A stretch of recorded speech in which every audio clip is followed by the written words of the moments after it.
We woke up at the sound of gunshots. So I remember getting up, rushing to my mother's room, my heart boom, boom, boom. What's going on? And the sound was deafening, you know?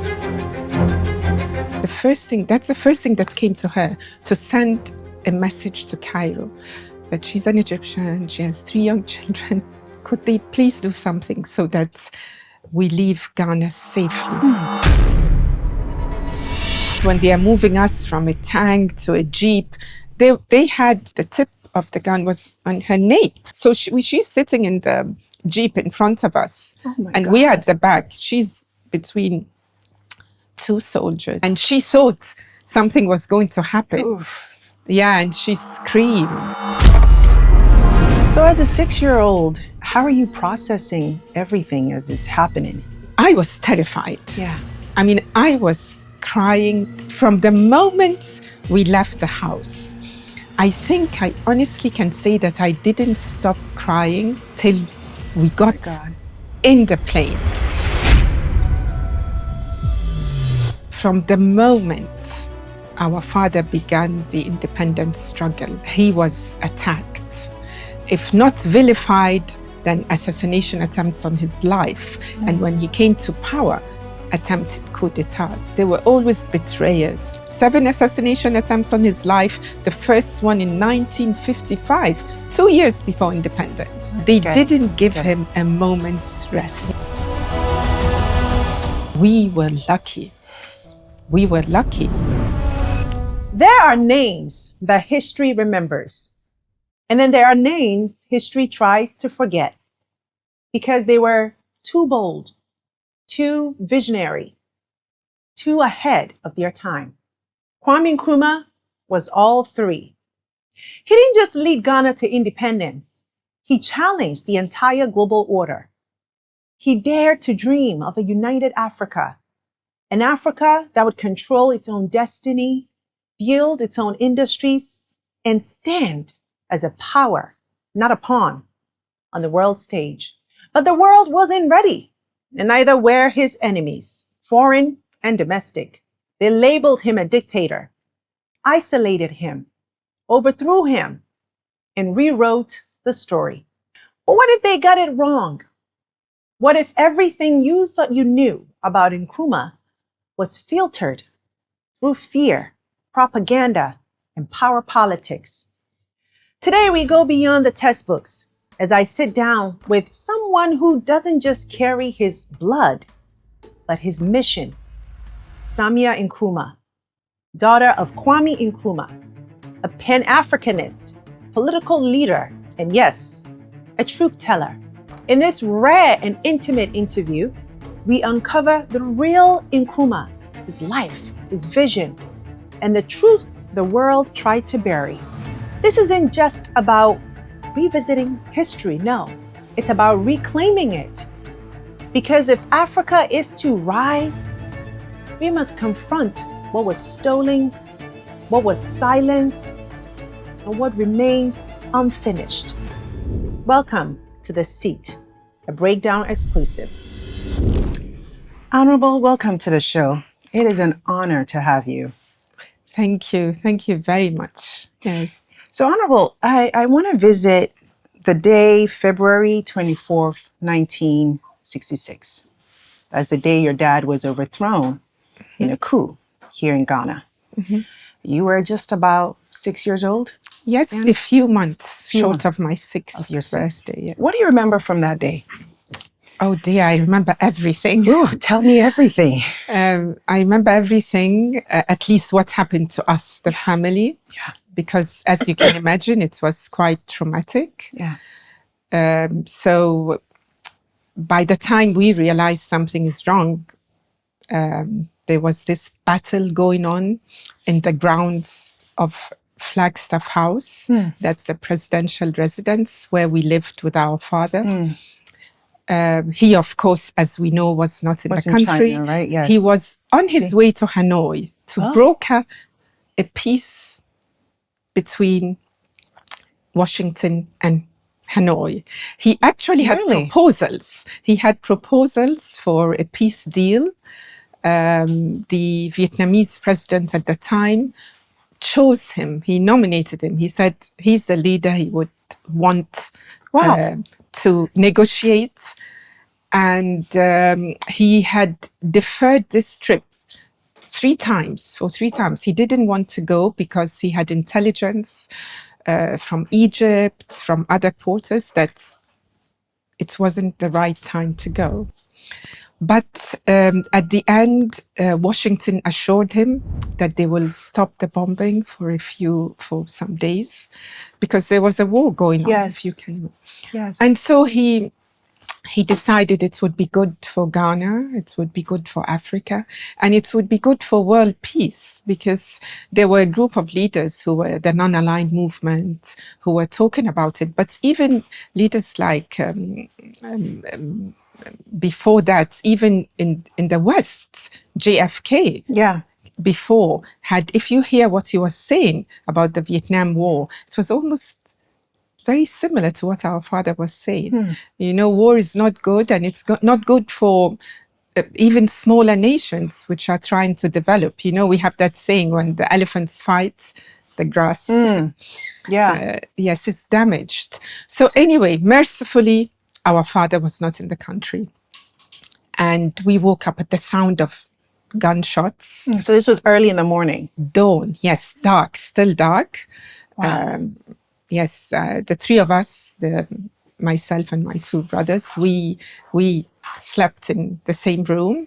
So I remember getting up, rushing to my mother's room, my heart, boom, boom, boom, what's going on? And the sound was deafening, you know?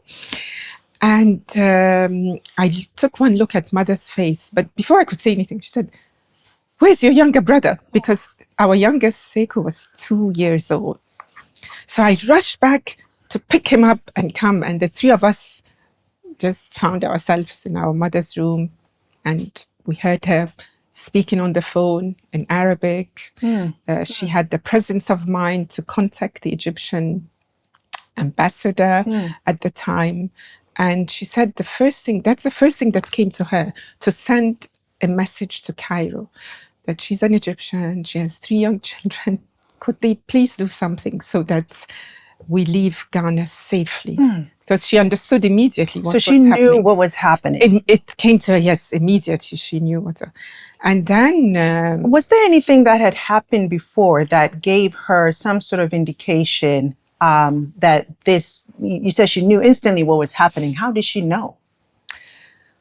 Okay, there was a gathering storm, as we would say. I mean, but in truth, from the moment our father began the independence struggle, he was attacked. If not vilified, then assassination attempts on his life. And when he came to power, attempted coup d'etats. There were always betrayers and machinations. I mean, you could see that when you look through his writings, when you talk to people who worked with him, when I speak to our mother, that he was harassed and attacked consistently. Of course, it got worse as the Cold War got more intense. Now you're talking about mid-late 60s.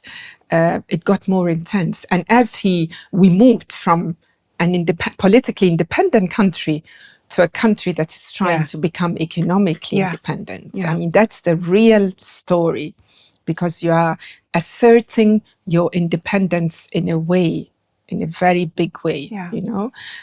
You want to build your industries. You want to do business with the East and with the West. His famous statement, "We neither look East nor West, we look forward." Being a founding member of the non-aligned movement. So you could see that this was a leader who was taking a different path. A bold stance.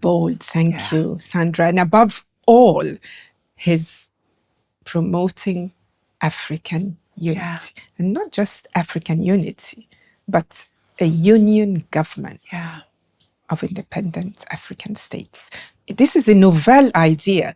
I think we skip over it. We think he was just saying African unity. No. He had clear proposals for how Africa must unite. You can call it a federation today, but that was the idea. Not just a loose thing, agreeing on different agreements here and there. Yeah. No, proper political unity. Yeah. Because according to him, that's the only way we are going to unite or integrate our economies, eventually our education, our social life, but it begins with a common political basis. So to answer your question, he was targeted. 7 assassination attempts on his life, the first one in 1955, 2 years before independence. Several assassination attempts on his life, on sometimes the lives of some of the relatives, his ministers, colleagues. So there was always danger. They didn't give him a moment's rest. Yeah. So your mom in that moment hearing the commotion just knew instantly. Yes. This is the day we feared. It's finally here. Yes, it was too loud and it was... So she makes that phone call. So then what happened after that? We quickly start dressing up, just simple things, whatever we could find. And then suddenly the noise abates. Oh, but before that, she did something typical of a, let's say an African woman who believes, our father used to say we are spiritual beings. She asked us to pray. So we all knelt down. I remember our hands clasped, please, God, please protect us. Yeah. So, and when we finished, she said something that only mothers can say. She said, you know something? Even if they fire at you, nothing is going to happen to you. And as a child, that is, of course, great comfort. Your mother's saying that, And then the noise abates suddenly. And we are told to a microphone, we must leave the house with nothing. Just the clothes on our backs. So we had our nanny spending the nights with us, and we got ready. They bundled us in white sheets, and we got into a car. And from that moment on till the end of the day, till we arrived at the airport, from that moment on, we were under, let's say, the mercy and directions of the soldiers, the coup soldiers. Wow. When I say the noise abated, it turned out that the presidential guard had laid down their arms. And we learned later that they were, let's say they were threatened that if they don't stop fighting, they are going to come for us in the house. So a decision was made that they have to lay down. They were ready to die. Wow. But they decided for our safety to lay down the arms, and that's how that battle ended. They surrendered, and we were taken to different Burma camp here. Long story. I've narrated everything in the book I'm writing. But anyway, we end up at the police headquarters, which looks just the same, Ring Road. Wow. Except it's nicely painted now, freshly painted. The one in Accra. Yes, Ring Road. The police. Yeah, absolutely. You went up the stairs. I remember very well. We were sitting up with the commander until the Egyptians, the embassy staff and the charge d'affaires, they came to take us to the airport, where we waited for an Egypt Air flight, just completely empty, just to take us to Cairo. Wow. Yes, that was after a whole day of adventures, of course. So as a 6-year-old, how are you processing everything as it's happening? Yeah, I was terrified. Yeah. I was crying from the moment we left the house. I think I honestly can say that I didn't stop crying till we got in the plane. That was the moment I stopped. But out of sheer terror, I was terrified that they would separate us. They didn't harm us, truth be told. There were even young men who were scared. I could see them sweating, the hands trembling when they were holding, the machine guns. They didn't know what to do, half of them. But the scene was terrifying, of course. So that gave me a taste of, I mean, this was politics in the 60s, post-independence. I mean, this is what many nations had to go through in different ways. And we were lucky. We were lucky.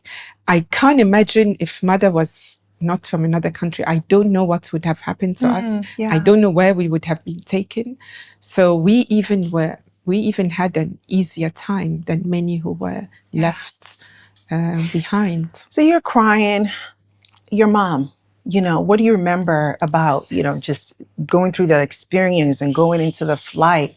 What was her reaction? How I did don't you know see where her? she got the strength from. Yeah. But she was so strong, composed too, I would say.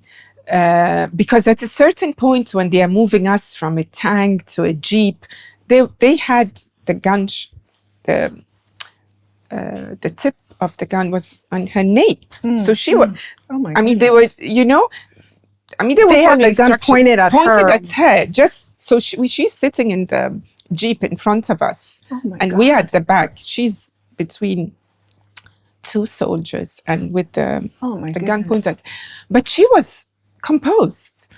The only time I saw her slightly, you know, disoriented was when they were ordering us to get out, and they were holding the guns, so they were just pointing at my older brother, and saying to get out. And she thought something was going to happen. Oof. Yeah, and she screamed, and there was some commotion, but My I God. don't think they would have harmed us. Oof. So it was quite traumatic, and obviously for children, for her too, I'm sure. But she was so composed and strong. I think she held herself together, as mothers do, of course. For you all. For you all. Yes, for all of us. I can imagine what that experience it must have been like. So how did your life change after that day? Drastically. Yeah. Drastically, because it was total uprootedness. You know, you're taken from your familiar surroundings. We even had a home school in Flagstaff House, my brother and I, my older brother and I. So anyway, total to a different culture, different people. The Egyptians were very kind. I mean, I keep on saying to this day, we would not have survived. Mentally, even without that arriving at a place which became our home. Yeah. And that's, again, to a large extent, it's thanks to the good friendship that our father enjoyed with President Gamal Abdel Nasser. It was a political friendship, personal friendship.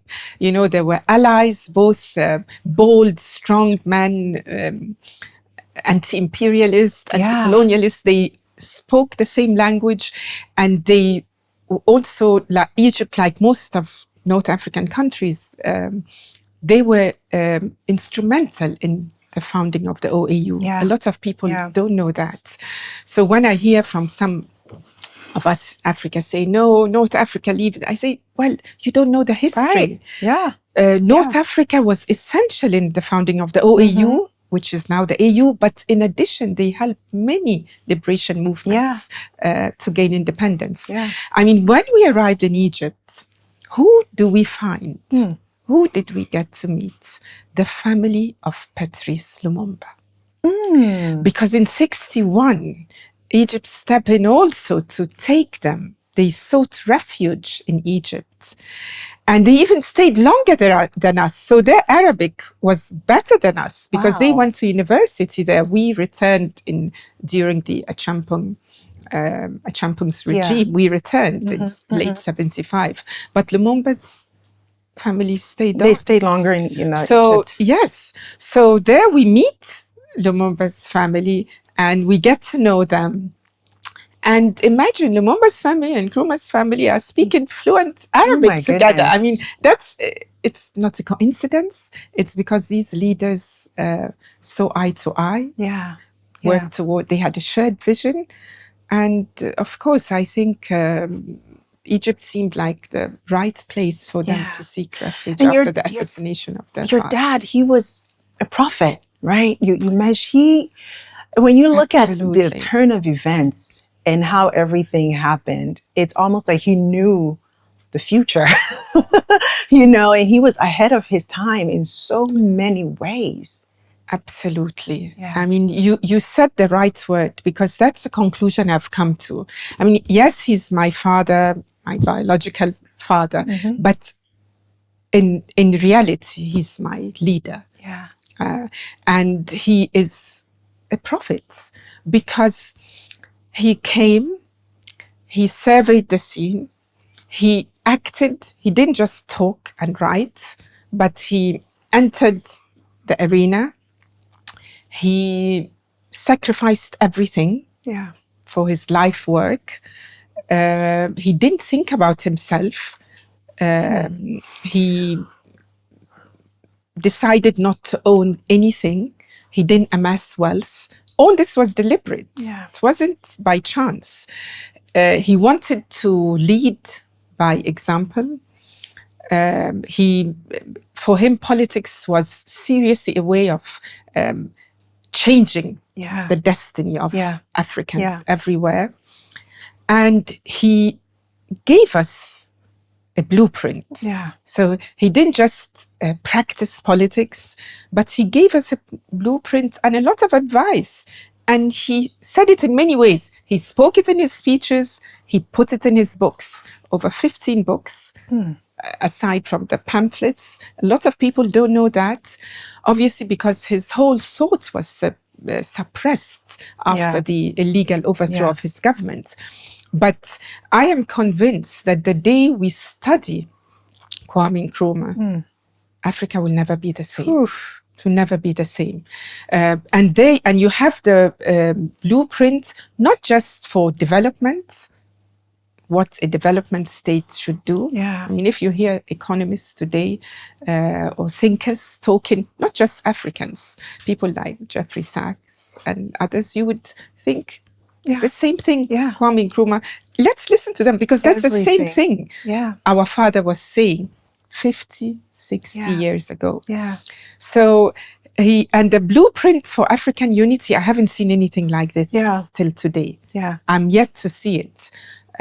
So I would like the younger generation to revisit and study it. And like I always tell my friends, we don't have to agree. You don't have to agree with everything Kwame Nkrumah said or wrote, but familiarize yourself with it. That's the first port of call. Familiarize yourself and then see what we can do with it. Yeah. Because it's not by a coincidence for Ghana, for Africa, to have a leader of that caliber passing by the last century. It's not a coincidence. Yeah. They came to deliver, and they are the future, because they can still deliver us from the confusion we are in. Yeah. So and you're right. Prophet is the right word. And I think, Samia, a lot of what you're saying has to do with the fact that we don't own our narrative. And that's why I'm here to do this sit down with you, because for so long, Nkrumah's story, especially in this, social media age, where everyone can pick up a camera and go on social media and say whatever they want, our stories have been filtered through Western lens. They've been told by everyone else but us. And I think particularly for this generation, it is so important for us to use the tools that are available to us to reclaim that narrative. And that's why I'm so thrilled that you are doing this. I'm thrilled that you're writing a book, which we're going to talk about. I can't wait to dig in. But I want to go back to after the coup. So when did you hear from your father again? When did you talk to him and hear his voice again? Good. I mean, that same day, at the end of the day, so it was maybe midnight in Cairo or beyond, he was in China, because that's when he heard the news. I mean, the Chinese were so respectful. They received him. Yeah. They didn't tell him the news immediately at the airport. They waited until he rested in his room before they came to tell him. So anyway, so when he received the news, then he calls us. He knows we are in Cairo by then. So he calls us. And why do I remember this? Because it's one of the most memorable things that he told me that I remember, because he spoke to each and every one of us, obviously trying to calm us down or reassure us. And his voice was calm, soft. But when it was my turn, he said, Yaba. He always called me by my, Ghanaian name. He said, Yaba, I don't want you to be afraid. And there I'm thinking, he must have known that I was crying the whole day. Oh, I told him. But not knowing, I think he was giving me a bigger message, because he kept on saying, Yaba, be strong. Don't be afraid. I don't want you to be afraid.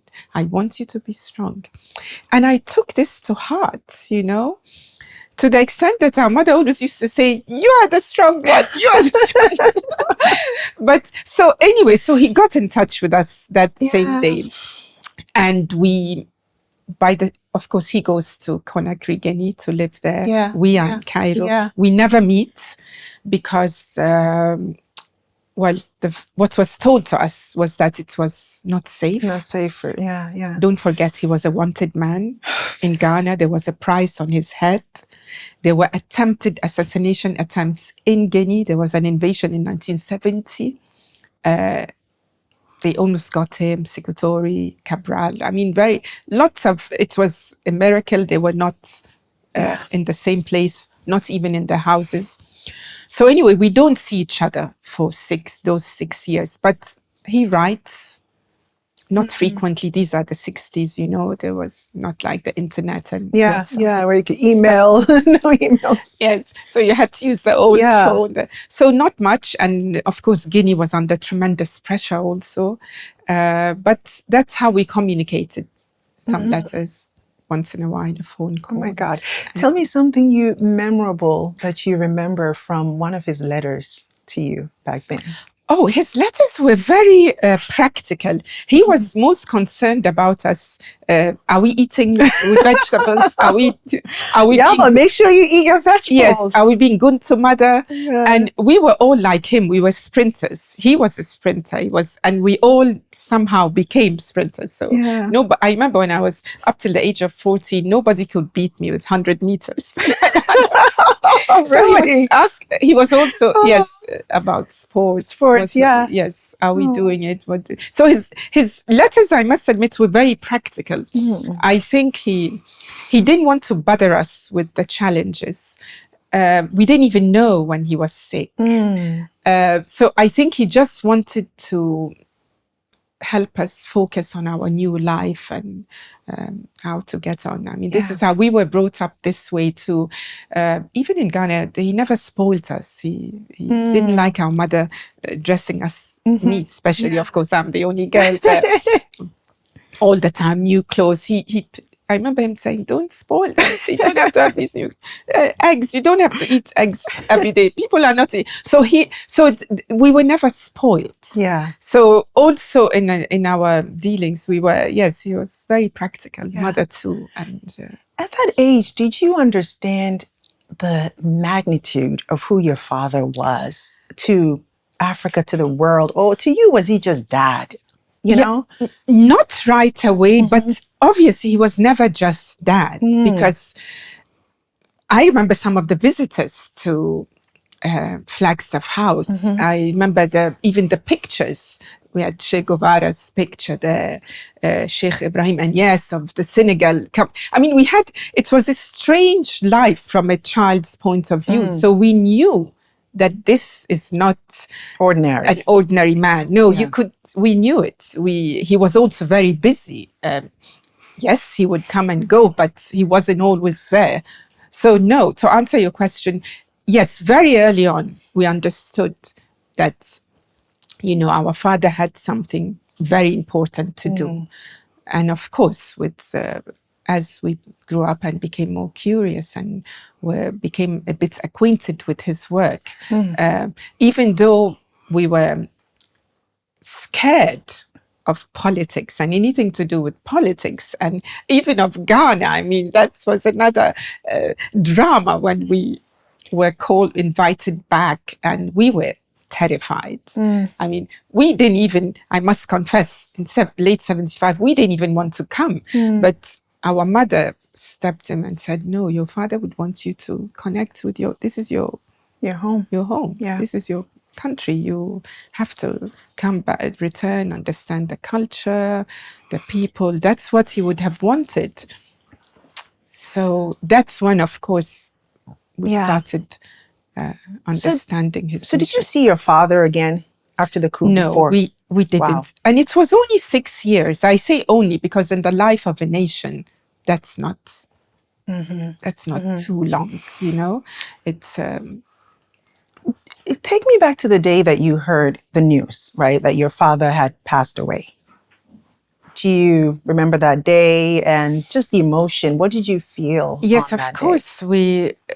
It was a very odd day, and like with many strange things in your life, you wonder why we didn't ask more questions. Yeah. Because ironically, early in the day, an official from the foreign minister of Egypt comes to tell us that our father is coming. Oh, that he's coming home. So there we are, we are dressed in our fineries. I remember exactly what mother was wearing, this beautiful dark pink dress. And then, by the end of the day, they come to tell us the bad news. So I remember getting up and just like, because but mind you. You're expecting to see your dad and they tell you your dad till today, from the shock, from everything that has happened after, I don't know why we didn't sit and talk, because everything happened quickly after that, coming to Conakry for the first funeral, then our mother would come to Ghana for the second one. I mean, everything happened. My mother coming back, of course, collapsing from exhaustion when she came back from Ghana, and yes, total nervous breakdown. She couldn't leave her room for months. I mean, that was the only time, that was the first and only time I saw our mother weak. The shock, the realization that the man she loved, the man she looked up to and she was hoping to be reunited with at some point, it would not happen. So they were only together for 8 years. And mother was young, beautiful young woman. So I think that was, and of course she never remarried. She never wanted to. She never could. But to answer your question, how do you marry again after marrying someone like Nkrumah, right? We all understand. Yes, no one can cut it. No one cuts it after that. Yeah. So wow, but that's strange. I mean, why would they? So was that a setup? Why would they tell you your father is coming? Look, I find it most surprising that we never looked into what actually happened. What happened? We never talked about it. We just became engulfed in that, let's say, the grief, the shock and grief of mourning for him. But don't forget, we had received a blow 2 years earlier when President Gamal Abdel Nasser died, also prematurely, very, very early. He was only 52. Yeah. Because he was like an uncle or a father for us. So he passes away in 70 and our father in 72. So already, things were looking a bit shaky, emotionally, at least for us. And anyway, so of course we accepted it. And coming to Guinea was a great education because there we meet with Fidel Castro, with Sékou Touré himself, who was a great ally and friend. Cabral, I mean, all these, took us into a different world, and we were, I think they took the grief away by, being very busy, seeing all these leaders, all the people who worked, Miriam Makeba, she was with Kwame Nkrumah, the African-American chap who worked with our father, and so many other people. I mean, we were engulfed in this very interesting world of Pan-Africanism and solidarity. And so it made us see another aspect of our life. And that somehow lessened the the pain or the Right. confusion about losing our father. Wow. So you come to Guinea for his Yes. funeral. First funeral, yes, state funeral. Did you get to see his body? Did you have an opportunity? Mother did. Mother we did. didn't. Okay. Okay. I think she wanted to Yeah. spare us. Yeah, sure. Too young. So we didn't, which in hindsight, of course, it was a good makes thing. sense. We were Perfect sense. still young. I Yeah. was 11. I mean, it was still not the age that you can handle things. But yes, but we started thinking, of course, deeply about him, our lives. We started learning. I can Because see at this point you're a teenager, right? Or yeah, roughly, 11. You're 11. Okay, 11 so not quite yet. Yeah, pre-teenage. But you still had some sort of understanding of absolutely. what was happening. Yeah. Yes. Understanding and knowing that we are moving between these African countries easily, and but wherever we go, there's this acknowledgement that one thing I read did something that really broke my heart is that your father died alone and in silence. I don't know if it's true, because nowadays, we read so many things. But is that true? What can you tell us about how he died? Okay, our father was sick. I mean, what I even did, our father was ill, and at a certain point, it was felt that he needed an operation, probably, or better medical treatment. Mm-hmm. I mean, so he left Guinea to Romania, because he had a very good Romanian doctor who used to actually come to Ghana before the coup d'etat. Okay. So he knew her and they were corresponding. And so he had to go there, have an operation. But he was there with his, let's say, his nephew, the young man who was with him, helping him. Through African tradition, you always have someone with you. And with a few others too, including the Guinean protocol officer, one Mr. Camara. So he was not on his own. Okay. And his literally executrix, June Milne, his confidant, the woman who really helped him greatly with his work, research before the coup and after. And she remained very loyal to him. I mean, it's June who ultimately gave me all our father's books. So she also was going up and down, and she was there when he passed away. Okay. So alone, I mean, he wasn't physically alone. Yeah. Okay.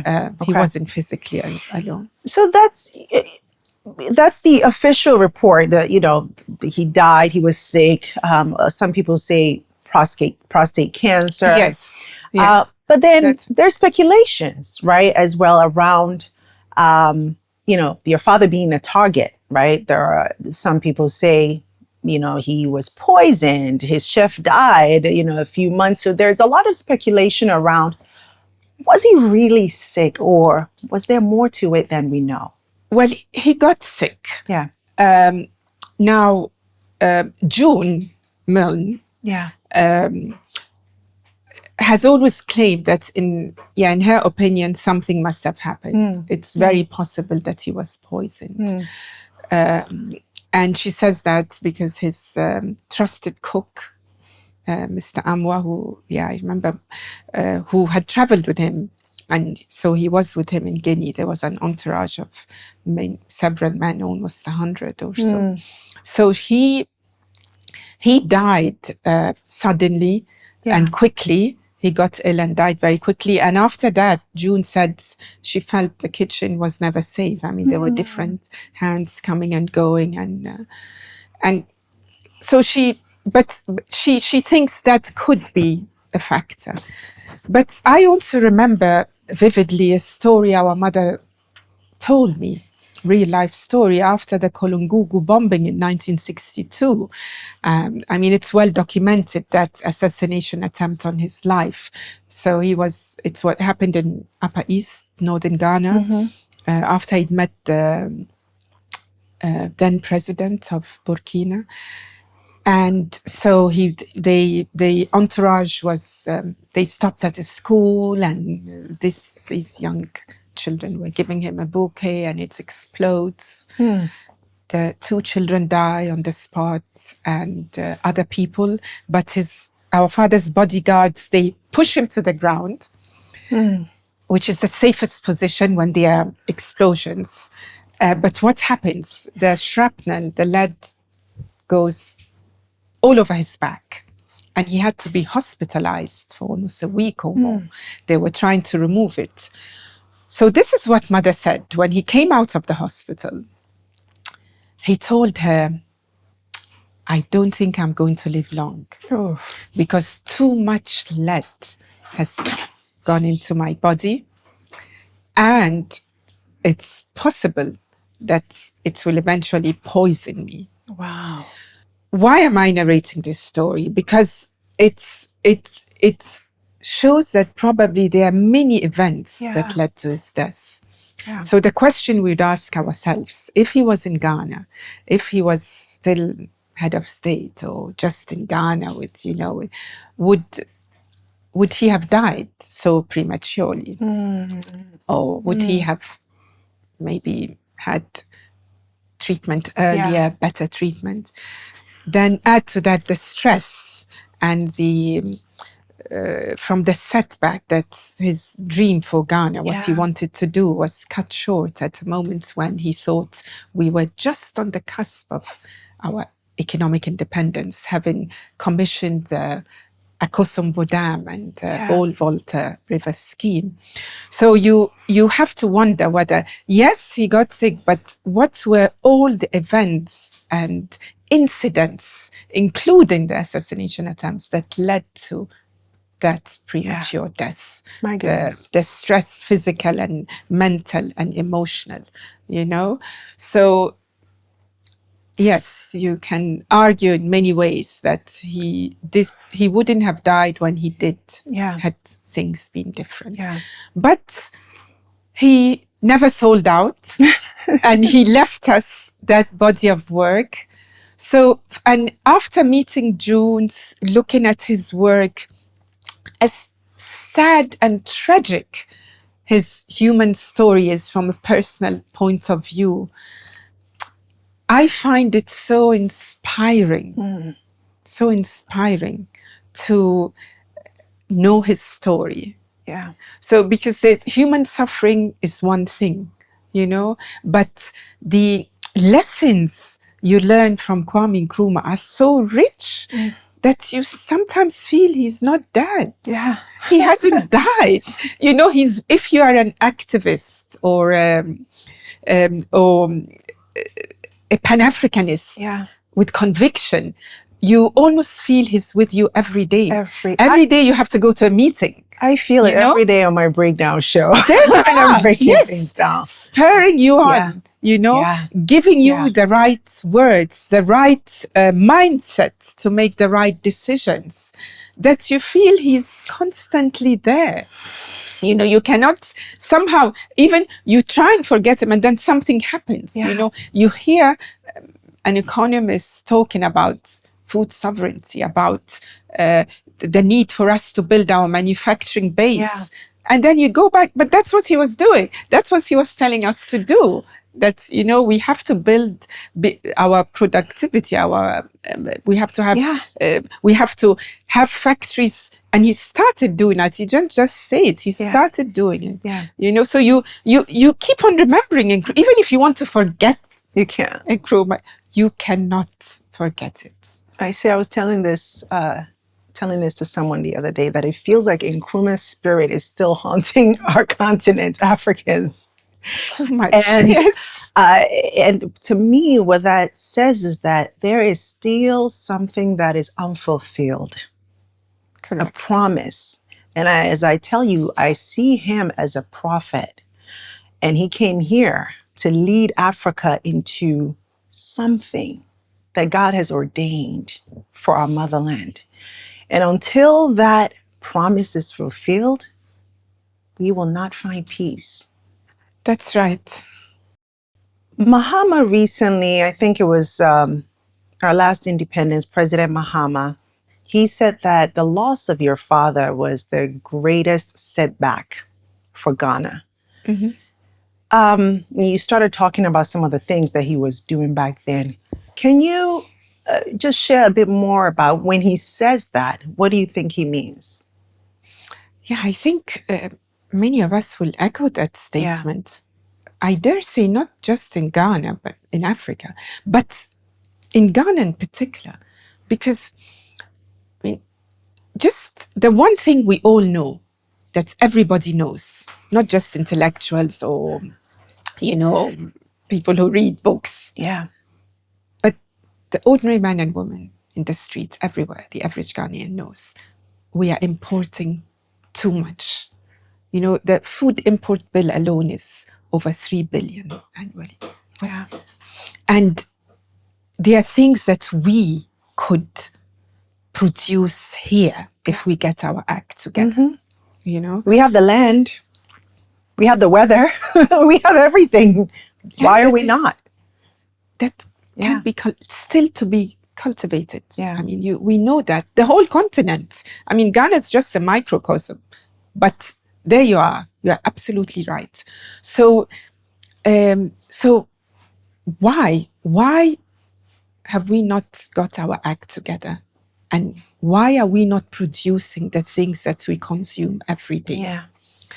How come there were 4 sugar factories, 2 in operation, 2 more to be 6 years ago, and now we have to import sugar at this high cost? My goodness. Rice, you name it. We all know, anyone who goes to the market, who goes and buys food, even knows that most things are not produced in Ghana. So when you see this, and when you see the plan, the 7-year development plan, when you list the number of factories that were in operation, or just commissioned, then you sit up under the Nkrumah government. Even when you look at the mining, state mining company, there was going to be a state mining. There was going to be a refinery. In the 1960s. 95% complete. Do we understand what that means? Do we understand what we've lost by years of not having a state mining company and a refinery? So, of course, we understand that statement by President Mahama. I think we all know it. So the question is, when are we going to quickly get our act together? Because it's obviously the way forward. Yeah. And when you look at countries which have managed to do that, countries which have industrialized, and you see where they are today. But you see, the beauty about our father's message is he didn't just give it in bits and pieces. He gave the full thing, because he also told us that it's going to be difficult if we don't integrate our planning, our economies with other countries. Because just in case we've forgotten, we were deliberately balkanized, divided, to be economically unviable. So in case we've forgotten. So if we don't take that bold step of doing away with these borders and just thinking continentally, it will be very difficult for us to build a proper manufacturing base. That's the only thing that will give us the standard of living that Africans deserve. And he didn't stop there. He said there are Africans all over the world. Now, if you put them all together, we are talking today about 1.6 billion people. Now, what is it that 1.6 billion people planning together today? What is it that they cannot do?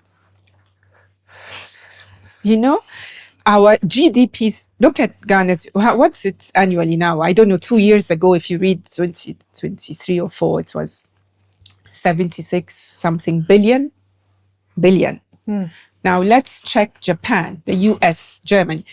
US 27 trillion, Japan almost 5 trillion. So people are talking in trillions. and we are talking in the beast. Yes. So this must tell us something. that there's something we still have to do, but we have the blueprint. We have the blueprint. And I think that's the point that you said is what we miss, right? Because I've been saying this a lot on my show. We've been talking about Africa rising for as long as I can remember, since I was a teenager. Africa is rising. The Economist puts, the cover, Africa is rising. And Africa is rising. Africa is rising. And here we are in 2025. And Africa is still rising. When are we finally going to ask, what is it going to take for Africa to rise? We need that to not just be a slogan, but to be a reality. And I worry that, to what you're saying, unless certain chains are broken, we need to tell the truth that there are chains that need to be broken. And if those chains are not broken, if we don't take care of that business, Africa will never rise. And so I feel like we're not telling young people the truth. Yes, because we are distracted.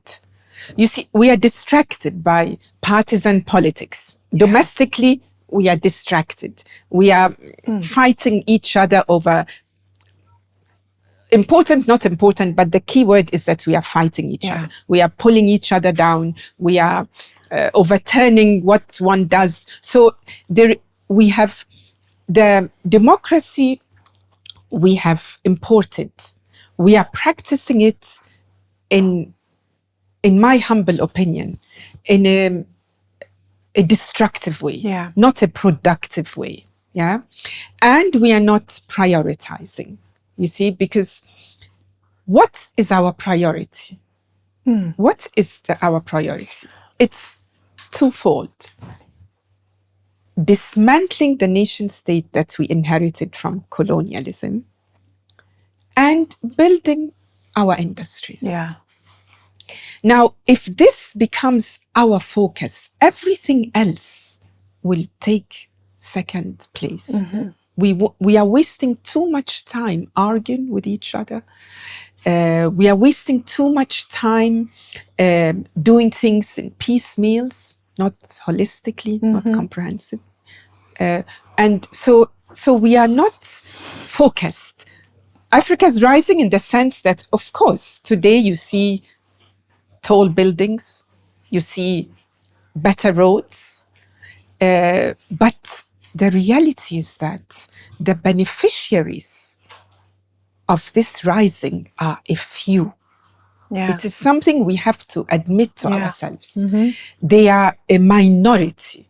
The majority of the population of Africans is not rising. Yeah.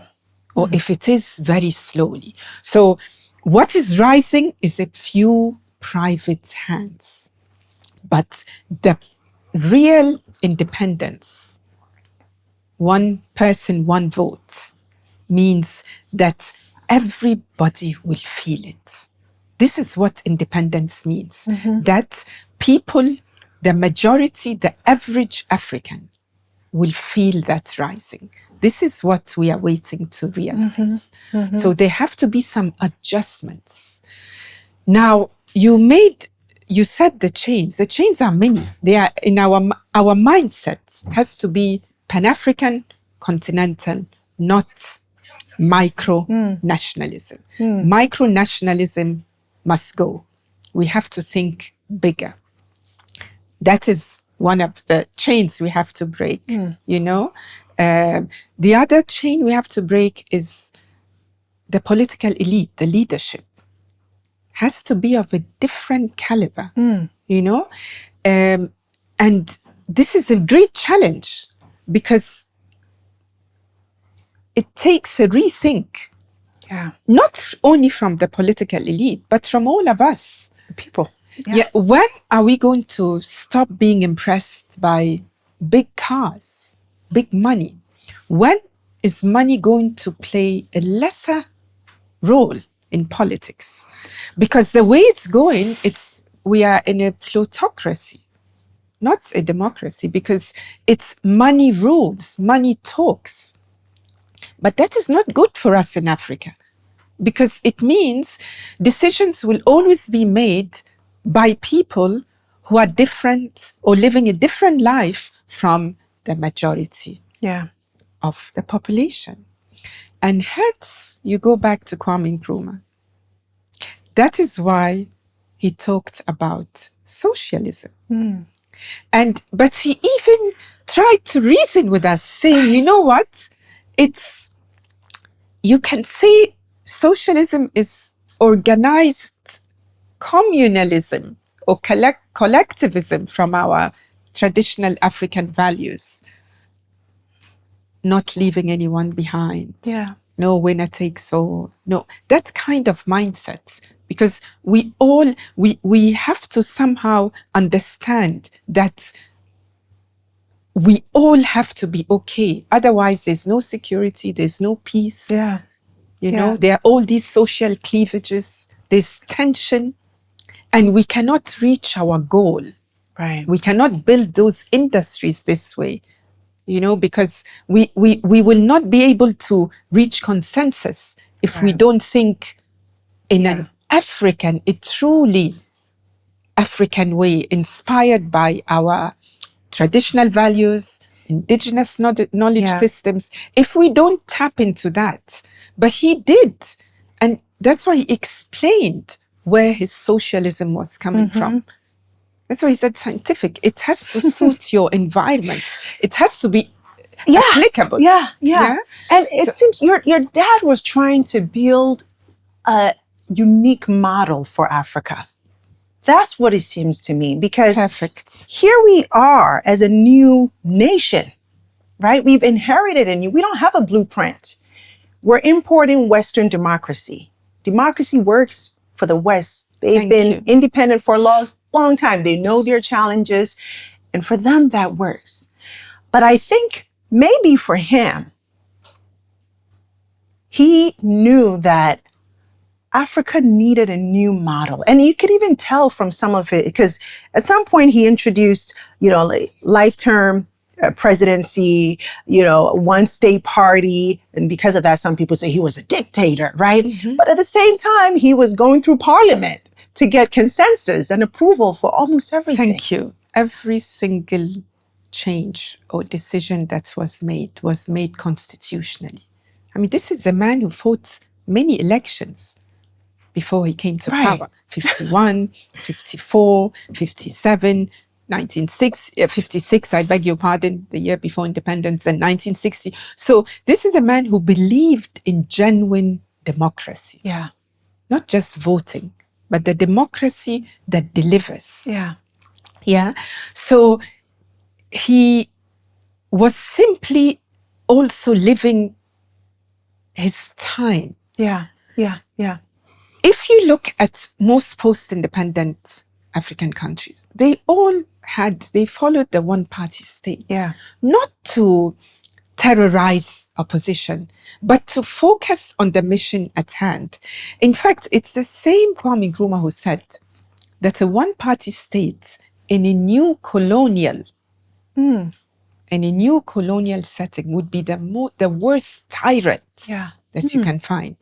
So we are not saying, so those who criticize him for that, they have to understand the context and the circumstances in which this thing was born, this idea of a one-party state. So he himself said it, if there's no socialist-oriented program, you can't have a one-party state, because then you are benefiting only a few. If you are in a colonial setting or new colonial, meaning someone else is directing your economy and your policy, then you can't have a one-party state. You are just going to be a tyrant. But Kwame Nkrumah was far from a tyrant.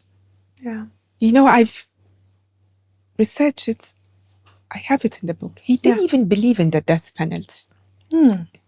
Even the man who shot at him and unfortunately killed his trusted bodyguard, Salifou Dagati, he didn't want him to be executed. Ultimately, he was executed because he killed another man, not for political reasons. Nobody was killed for political reasons under Nkrumah. His first Attorney General Jeffrey Bing states. But we know that about him, that he did not believe in the death penalty. Yeah. He did not amass wealth. So what kind of a dictator is that? Yeah. You know, what kind of a tyrant is that? Yeah. He invited his opponents to work with him. One party state in those days, and in his plan, his view, did not mean excluding opposition. Right. But rather than having different parties when we all want the same thing, Yeah. industrialization, you know, economic freedom. Yeah. So it will just become a distraction.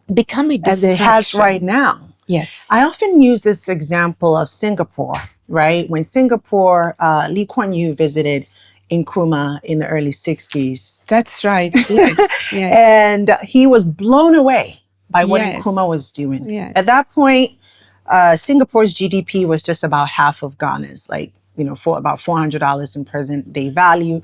Ghana was about $800, was the third richest country in Ghana, in Africa. And Lee Kuan Yew was so impressed. He was like, Ghana has everything. It has talent. It has resources. It has, you know, an incredible visionary leader. It even has swag. Like, he was just in awe of Ghana. And from that trip, he wrote in his book that he went back to Singapore determined to make sure that his country doesn't fall behind. Yes. Fast forward to today, Samia, and this is to prove your point. Fast forward to today, Singapore is one of the wealthiest nations in Asia. GDP over $153,000. Ghana, $2,000, still stuck at the bottom. What they had was the advantage of long-term planning, the advantage of one state that ruled for a while with strategic vision. Continuity. Continuity. Vision. And when you look at Ghana and much of African politics, we're stuck in the cycle of 4 8 years politics. Yes. And every leader is bringing in their own vision. So how Yes. do we advance as a nation? Yes. So we will move very slowly because of that stop, start. Or not at all, because you're moving and someone else is coming in and undoing everything that's been done just to do it again. When we have to do the same thing, it's one thing or two or three that we have to do. Absolutely, you're right. And this is so we have to question all this. Yeah. You know, we have to start doing something. Does our constitution need changing? Yes. Yeah. Do we need to do away with the winner takes all? Yes. Yeah. Do we perhaps need proportional representation? Yeah. A way whereby we can have more women or more minority voices, just so that we can reach consensus on the most important tasks ahead of us. Yeah. There is work to do. Absolutely. And, you know, I bring that up because I think that contest is so important when talking about Nkrumah, right? And I think for today and our generation, we completely miss that contest. We hear dictator, he wanted to extend presidential terms, but you have to understand why that was necessary at that point. Why it was necessary and how he did it. And what kind of a man was doing that. Yeah. You know? Do you see Nkrumah, just spanning across the continent today, do you see traits of Nkrumah in any leader on the continent? Oh, every now and then. And then you see Nkrumah in some things and others. Of course, and you see these there are some young leaders coming up and they are giving us pause. They're making us stop and watch and listen. We will be following them. But of course, many of us, we are excited by Burkina, what's happening in Burkina Faso, Traoré. It reminds me of when our father was speaking on equal terms with the world. Yeah. You go to countries and you speak on equal terms. That's something that gave us a sense of pride. You know, leaders calling for modesty. You know, modesty in everything, not flaunting wealth or living a bit below our means. You are a leader. You lead by example, you know? if you are going to be showing opulence off, can't blame other people for wanting to imitate you. Yeah. So yes, we admire all these traits in leaders who are coming up. But I think the most important thing is how we are going to tackle this important question about a union of African states. You know, I keep on going back to it because Kwame Nkrumah, in addition to all his traits, all his contribution to Ghana's economy and so forth, but he also specifically talked about that union. He wasn't talking just about integrating, talking together, doing things in bits and pieces. So he gave us in his OAU speech, he told us how. And he said, a union of African states must have three objectives. Number one, continental economic planning. We have to get this into our head. This is how we will move forward. We plan continentally to make use of economies of scale. And that entails what? Common markets, common currency, single bank of issue, communication systems, monetary zone. You know, AFCFT is trying to some of these things, but it's doing it in isolation of other things. And that's why we are moving slowly. But Kwame Nkrumah said this number one objective, very important. Economic planning on a continental state. Number two, common defense. Common defense strategy. You have to sit and think. Not all these different armies. We are even wasting money. Each country. Do you know that the defense budgets, you know how much we are spending, different countries? We are spending a lot. Imagine if we started working together. We will even be able to address conflicts better and quicker. And we will grow up with the same mindsets, you know, not people going to different schools of military schools all over the world, coming back with different ways of thinking. So common defense, very important. And number three, common foreign policy and diplomacy. Talking until we have one voice on the international arena or stage. Thank you. Because we cannot be everyone thinking of doing. No, you know, we are non-aligned. We'll be non-aligned. 1.5 billion people. Yeah. That will have an impact. That's the way we arrive on the world stage, you know, and we'll be speaking on behalf of our people, what is good for our people, not for anybody else. Because with that, the clout and weight of unity gives us that confidence. Yeah. He said, in all other matters, apart from these three, every state exercises independent authority. Nobody's saying we are coming to totally destroy your sovereignty. Yeah. No, you are a sovereign state. But like in a federation, today you can, in today's like, you can say federation. You can exercise your independence in other things within your state. Much like Europe, right? A lot of people actually say that the concept of the European Union was inspired by... You are right. And would you believe? Yes. Recently, they were debating this common foreign policy and diplomacy. Yeah. Do you know that? Yes.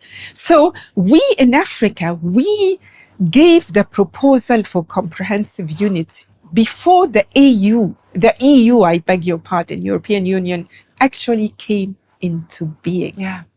Just as we invented mathematics, medicine, centuries ago, millennia ago, we also understood and presented the comprehensive unity document. Yes. If this is something that is good for us, right? And I mean, when you look at the continent today, I don't know anybody that would say, I love struggle. I just want to struggle, right? Everyone wants to be free. Everyone wants to prosper. And here's a blueprint, a literal blueprint of how we do that, because we can say we've tried for the past 50 years. Okay, assuming, you know, the critics, Nkrumah's ideas wouldn't work, right? Okay, we've tried other models for 50 years and we're still stuck in the same place. So there's a blueprint that we need to execute. We haven't executed that yet. Why do you think we haven't? I mean, in plain simple, where are we lacking? Is it the lack of political will? If this is good for us, why haven't we done it? Yes, there are several factors. But I want to hammer on one of the main ones. We've agreed that Nkrumah's thought was suppressed, beginning from his base, our Ghana, more than anywhere else. I think many people will tell you when you travel out of the country, everybody talks about Nkrumah and Nkrumah's Ghana. So the full suppression, the killing of Nkrumah's ideas happened in Ghana more than anywhere else. And if your base rejects you, then it makes it harder for even sometimes others to understand. So the understanding has to begin in his base, you know, because this is where it was born. This is where these ideas were born. Yeah. In his base and in Africa at large, you know. So I am recommending, I'm pleading and urging that Nkrumah's writings become commonplace in our schools. Yeah. Particularly his thesis on African unity and on industrialization. Because that's the first port of call, our mindsets. How are we going to understand if we don't familiarize ourselves with those thoughts? You know, let us, if people are upset because of things happened in the past, let's put it behind us. I've even said, we are talking about some of these charges. He was a dictator. I mean, this is the narrative of the CIA, MI5 during that time, because part of the propaganda against him, it was now declassified documents are proving that. I was going to ask about that. Saying that. So, yeah. Even from the British intelligence, there was a deliberate attempt to tarnish his image and those around him. And it's stuck with us till today.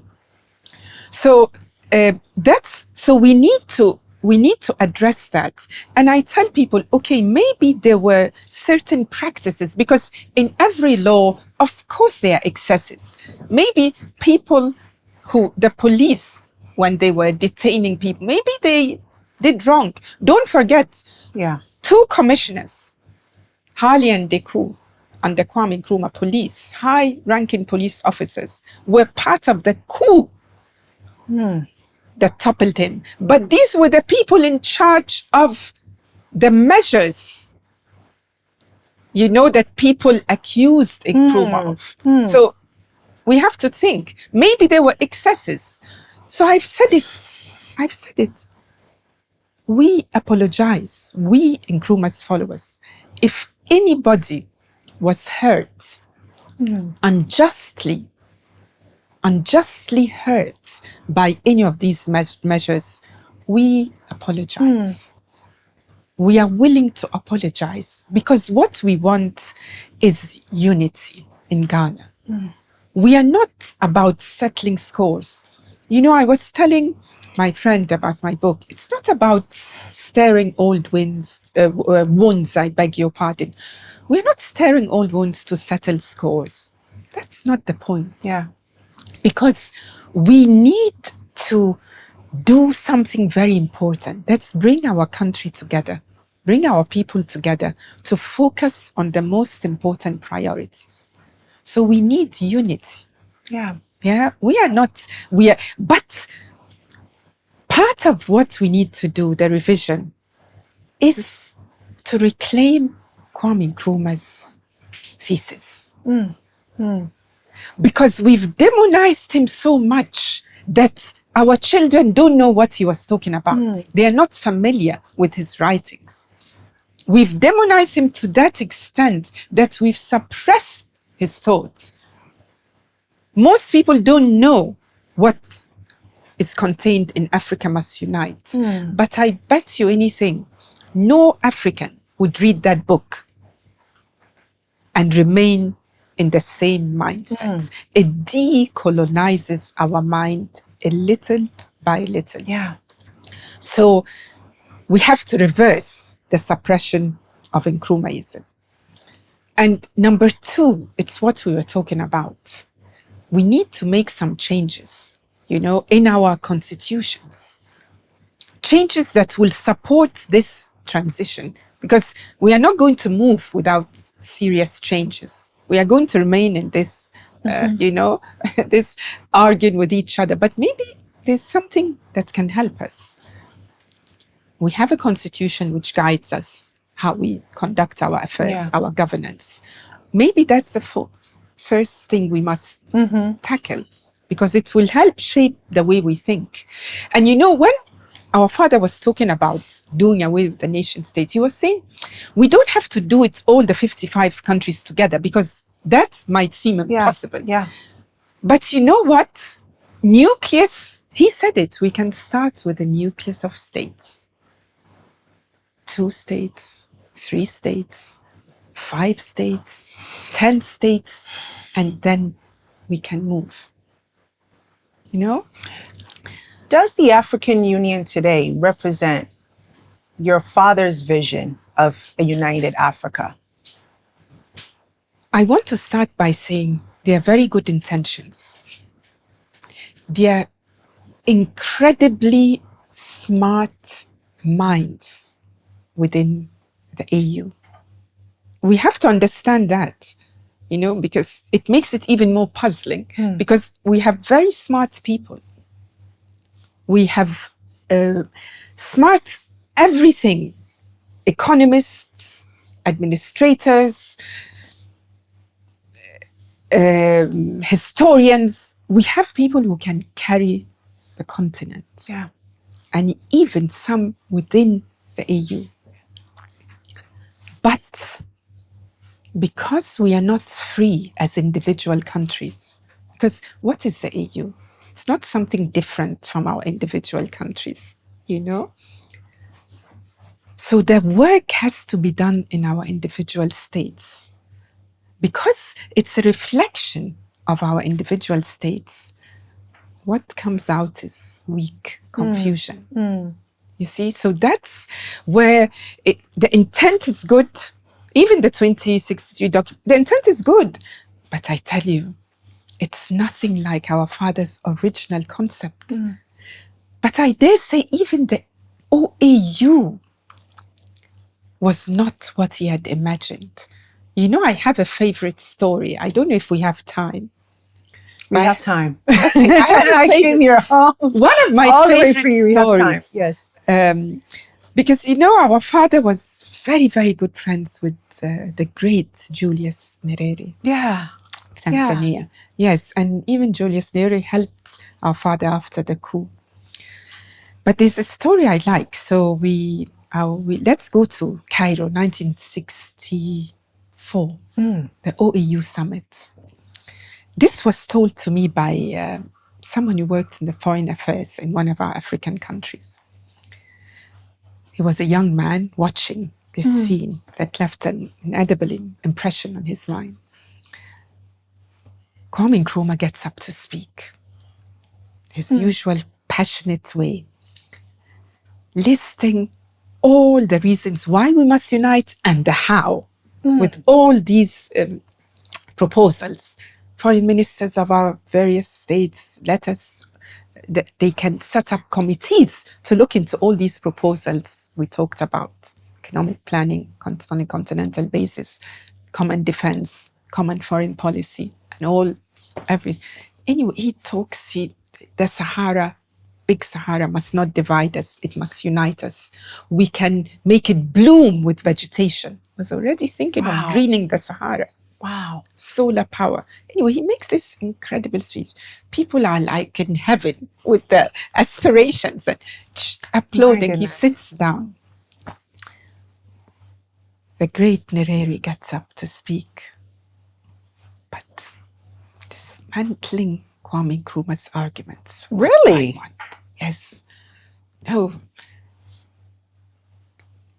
regionalism instead of continentalism, that things have to be very gradual. But just dismantling, and these were two of the greatest leaders in Africa. So this man tells me the room went quiet because they thought, are these two giants going to knock heads? What's going to happen to us? Yeah.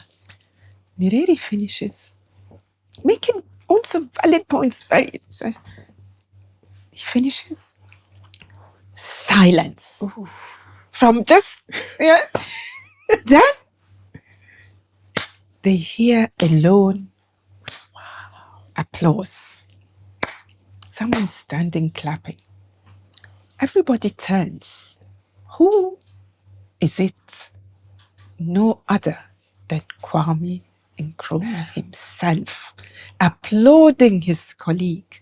And he said the whole room started, and tension dropped. And this is an excellent example of how we do it in Africa. It's not about proving you right and I'm wrong. I win, you lose. Everything you said is rubbish. Everything I say is perfect. It's not about that. It's not a competition. It's not even a debate. It's not a debate. It's about our lives. I mean, these two leaders meant well. Maybe they had different approaches, but they meant well. And our father was able to absorb this and just show that we are different. We never agree on everything. We don't speak the same language. We come from different ethnic groups, different religions, different everything. Yeah. But yet we can listen to each other and we can agree. We can agree in not on everything, but the common ground. Yeah. Because we're all we want the same thing for the continent. We may disagree on how we get there, but we can respect each other's opinions. And allow that difference and see where we can meet rather than fight and see where we can meet so that we can rescue this beautiful continent. So that's what we need to do. This is our Africanness. This is part of who we are. Can we tap into that rather than, listen to advice from everywhere except our own home? When and how are we going to do this? Oh, what a great message for people who are watching. Your dad, as we've talked about, was ahead of his time. He was a visionary. And one just has to wonder, who are some of his mentors? Where did he get these ideas from? So I'm curious if from reading his books and letters, who did he look up to? That's actually a wonderful question. Why? Because it's almost an example of how we can all grow. Because, he must have been gifted a bit as a young child, let's say that, because he did well in school, even in Hafasini, the Roman Catholic school, the missionary school where he started. But then when he came in contact with Dr. Agri at Achimota, he was very impressed by Dr. Agri's teachings. And I believe it's Dr. Agri who first introduced him to these Pan-Africanists, Marcus Garvey, across the shore, the ocean. And I think his interest in also studying further came from that. And don't forget, you couldn't get a degree in colonial Ghana. You had to travel abroad to get a degree. Yeah. So I think he was inspired by Agri to go to the States. And he did just that. And there, because of his circumstances, that he wasn't from a privileged background, he had to work very hard in restaurants, in soap factories, fish, the place where they clean the fish. So he had to do all manner of jobs, but he also taught also taught a bit, preached in Black churches. So what I'm trying to say is that he immersed himself in America and in Black America, Harlem, everywhere. So he met Pan-Africanists. He was inspired by the Du Boises, the Huntons, the Williams, all these great Pan-Africans. So he himself said Pan-Africanism started not on the continent, but by Africans born outside. And that shaped his vision that Africa is not only a geographical place. Africa is Africans everywhere. Yeah. And I think particularly Lincoln University, he went to an all-Black university, the first. Yes, HBCU. Yes. And that's where he met a lot of the thinkers and leaders of the civil rights, who would later, lead the civil rights movement. And to your point, when he was at Lincoln at that point, Harlem Renaissance, he became very good friends with one of the critical thinkers of the Harlem Renaissance era, and so many other people at that time. How do you think, I want you to talk a little bit more about that. He also met the president, he was classmates with the president of Nigeria. Azikiwe, Azikiwe, Nnamdi Azikiwe. For sure. And they came back and, fought the fight together. I think a lot of the times that contest is also missing, right? Because there were movements happening in that part of the world. Black people were fighting for, their freedom in America. Kwame goes there, Nkrumah goes there and is inspired, I'm sure, by the leaders that he is meeting at Lincoln University, where we know what they taught was Blackness, right? They inspired and empowered Black people to think independently. Yes. And so I'm curious to hear your thoughts on how you think that impacted him. It had a tremendous impact on his thought. I mean, that's where his Pan-African thought developed. No doubt about it. And what became crystal clear to him, that the Black man all over the world is struggling to regain our dignity. Because the same struggles for human civil rights, it's very similar to the struggles against colonialism, settler colonialism, apartheid. Very similar struggles. The point is, how can the Black man regain our dignity? So everything Black Americans went through, he experienced, because he wasn't a privileged also person. So he was going everywhere. But so he talked to workers, lived with them. He also talked to intellectuals and lived with them. So those 10 years were crucial in the development of his Pan-African thought. So by the time he goes to the UK, he meets George Padmore, the great Trinidadian lawyer who became his advisor on African affairs in Ghana. He came back, just like Du Bois was invited here to help us with the Encyclopedia Africana, rewriting our history, like you said, shaping our narrative from our own perspective. From the 60s, we're going to start on this mega project to rewrite the history of Africans. But of course, it was truncated after the coup. In fact, our father writes in Dark Days in Ghana that more than anything else, even more than loss of political power, what hurt him and disturbed him was the loss of his copious notes that he and Du Bois were working on for the Encyclopedia Africana. Wow. So your father understood the importance of narrative. Absolutely. Documentation. Very much. Telling our own stories. Yes. So we were saying, by the time he goes to the UK and meets up with Padmore, who was receiving him, CLR James had a note from Padmore. This man says he wants to liberate his country, take care of him. Anyway, he and Padmore, they got on very well. And so they start working on organizing the 5th Pan-African Congress in Manchester with Dr. Du Bois as the chairman, and Padmore and our father as the joint secretaries.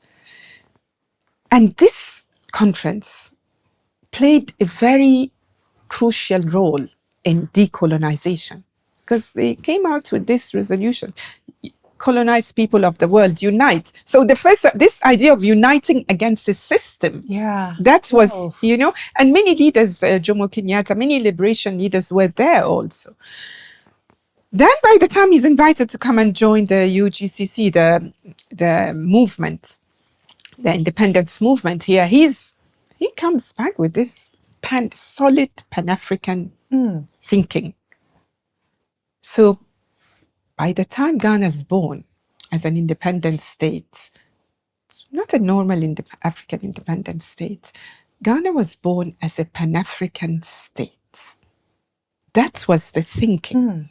That's why he had the courage to tell his people, our independence is meaningless. We are dancing, celebrating. But let me tell you something. If it's meaningless, if the whole continent is not liberated. So that's a Pan-African declaration. So Ghana became the Mecca for liberation movements, training ground. We helped countries like Algeria, who lost 1.5 million people fighting the 7-year independence war, to decolonize. So Ghana became the hub, the heart, but all this is Pan-Africanism in action. So he says he came to Ghana, and Ghana, Pan-Africanism returned to its original home, to its Africans. So his years in the States with Black thinkers, Black students, Black workers, his years in the UK with, again, Black thinkers and workers and people, that shaped, that consolidated his Pan-African thought. And he came back to make a contribution to the liberation of Africa and the unification. So he comes out with this definition of Pan-Africanism. I mean, there are many definitions, but he comes out with one of them. He says it's the total liberation and unification of Africa under a union government. Of course, he adds socialist, because that's what he believed, that, that we have to raise the standard of living of our people. Socialist-oriented policies, which we are now talking about: free education, medical care, talking about that. Keeps coming back. Of course, because and not just Ghana, and many nations who are doing fairly well, thinking of that. Today, socialism is not a bad word anymore. So you have the candidates for mayor in New York, of all places. Yes, right? of all places. We are no longer afraid of saying neocolonialism. When he wrote these things, we are afraid. I remember 30 years ago, I was mumbling neocolonialism, even myself.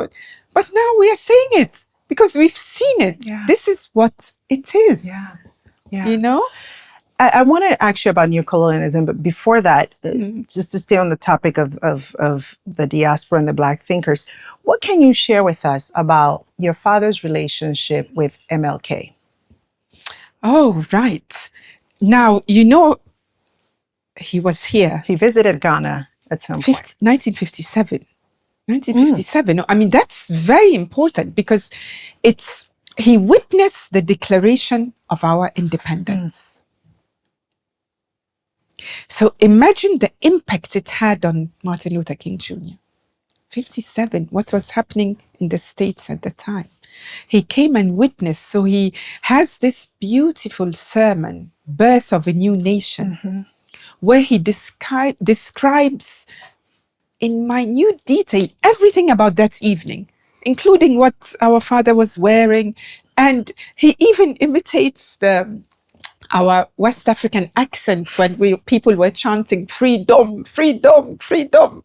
So he was so moved, impressed, and inspired to see African people, you know, just victorious. You know, it was a moment of absolute joy and victory. Yeah. In fact, there's a story we hear, even just to symbolize the moment. We don't know if it happened or not, but we hear it often. Because on that same night, you know, by the way, there were countries from all over the world represented to witness our independence. Yeah. And so every day the other day I found there was the foreign minister of Peru at the time. Wow. You just kind of, so I just imagined we could have a whole exhibition on that night, different reports, over 600 journalists, reports. Yeah, we can hold one, just a beautiful exhibition on all the writings of that day. But anyway, so from the United States of America, there's the official delegation led by Richard Nixon at the time. And so Richard Nixon is here to witness it, and Martin Luther King too, Louis Armstrong. And anyway, the story goes like this, that when the fireworks were, you know, done, everything, people start cheering and dancing and celebrating. Then Richard Nixon taps a black man who was, you know, just in front of him. So how does it feel to be free? And this black man turns around and he said, you know, I wouldn't know. I'm from Alabama. And story has it that this was no other but Martin Luther King Jr. Said, I wouldn't know what freedom is because I come from Alabama. So Alabama at the time, perhaps these two men would never have met in Alabama, but they met, their pictures with their wives, their spouses, their pictures for all time. They met in Accra in 1957. So that gives you an idea of that, how important that event was. We could make things happen that didn't happen anywhere. So that sense of euphoria with our achievements, this is what we are longing for. This is what we are waiting and hoping. We want to see another 1957. Just as Ghana declared its independence, we want to see a momentous occasion when maybe we will be announcing the Union of African States, the United States of Africa. I mean, I can't imagine what would be so, you know, momentous, but something, this strong announcement. So that's back to that relationship. So you can imagine the impact of that visit on the civil and human rights movement in the States, you know, and hence many important leaders at the time. Malcolm X was here, 64. And he wrote that the highest honor of his life was meeting Kwame Nkrumah. The highest honor of his life when he went to meet him. You know, there were some trying to advise Nkrumah, no, he couldn't meet because Malcolm X was a dissident of sorts, if you like, in the States. But our father wanted to meet this guy, and they had so much in common. And if you see Malcolm's writings, you will see how much he got inspired and how much he dived into the whole African unity concept. Wow. Yes. Wow. Yes. What a story. And imagine if this happens on a large scale. The whole of the Black world focuses on how we can work together to raise the mother continent. Yeah. And I think that was your dad's vision too. And, you know, reflecting now, there's a lot of talk about how Africa and the diaspora can be more integrated, and really our economic, the power that we bring to the table when we're more united. How did your father think about that? I know he was a big proponent for that and he saw the vision, but can you give us more detail about how he saw the diaspora, African Americans, Caribbean, Afro descendants in the Caribbean? How did he see integration for the Black world? He made it very clear in his writings that Africa is a nation. It's not just a geographical entity or unit. It's a nation that transcends that geographically. So every African all over the world, wherever they are, the Caribbean, North America, Latin America, they are part of the African nation.